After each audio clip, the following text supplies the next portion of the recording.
Welcome back. We've just learned that more than a dozen unmarked graves at an upstate church cemetery belong to African Americans who were once enslaved.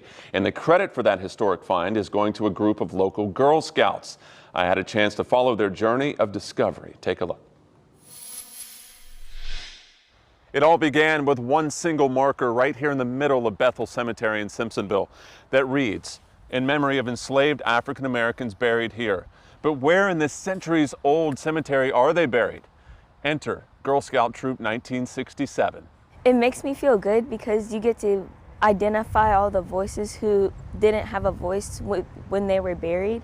At Bethel United Methodist Church, a high-tech discovery, inch by inch, foot by foot, ground-penetrating radar revealing hundreds of years of history under the ground.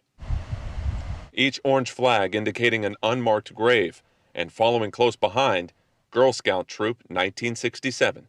Everyone deserves to have an identity and to be acknowledged, so it's just an honor to be a part of that. The girls are looking to earn their silver award by helping the community with a project.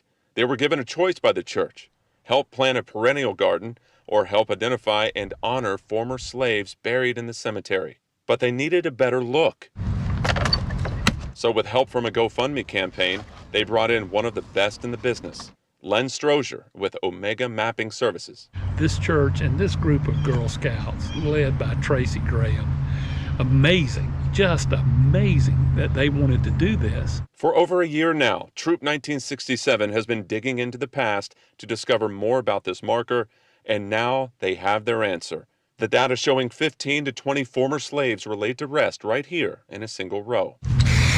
The church says they're now working to learn more about the people buried there without a headstone. We have learned that these slaves worked for members of the church and attended church here at Bethel too. It's a good idea that this way we can do the research, find out who's where, and we can identify them finally after all this time.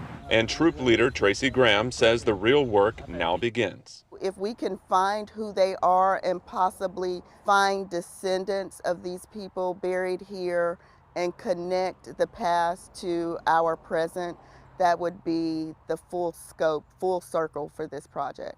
Graham says a local company has offered to donate a larger marker to replace the current one, even individual markers for all of those with no marker at all. It is also going to create historical facts for the people that follow us as members of this church. And that's very big.